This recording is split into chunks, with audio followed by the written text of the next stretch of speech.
Kung bago ka pa lang sa aking YouTube channel, please subscribe at i-hit ang notification bell para updated ka sa aking bagong videos.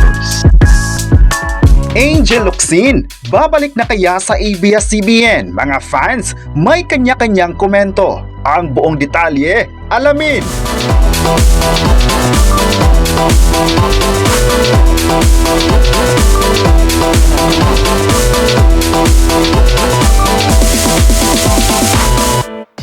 Ngayong hapon, trending na naman si Angel Locsin sa social media.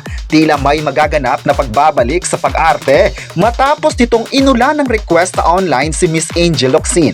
Matapos ang mahabang pahinga sa pag-arte, hindi pa rin nakawala sa mata ng mga netizens ang mga proyekto na kanyang nagawa noon sa ABS-CBN. Nitong nakaraan din ay unti-unti nang nagpaingay sa social media ang pangalan ng kapamilya actress. Unang-una dito ang pag-guest niya sa Pinoy Big Brother dahil kay Joaquin Arce. Maraming anong time na yon ang masaya dahil muli na naman nilang narinig ang boses ng nag-iisang Angel Locsin.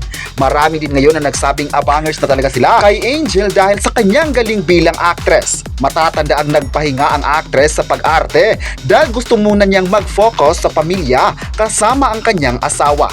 Malungkot nga ang mga netizens ng time na yon dahil hindi na napanood ang actress sa bakura ng ABS-CBN. Kaya kapag may mga bagong updates ang kapamilya ay talagang trending agad sa social media.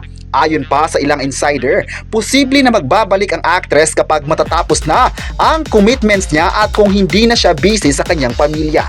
Matatandaan ang huling palabas ni Angel sa Kapamilya Network ay ang Iba Yan na talagang tinutukan ng mga viewers. May mga nagsabi naman na malapit na talagang mapapanood ng lahat ang nag-iisang Angel Locsin, kaya dapat abangan ito ng lahat. Excited nga ang lahat dahil isa si Angel Locsin sa mga magagaling na artista ng ABS-CBN. Kaya hoping na sila kung kailan na nga muli itong mapapanood sa Kapamilya Network.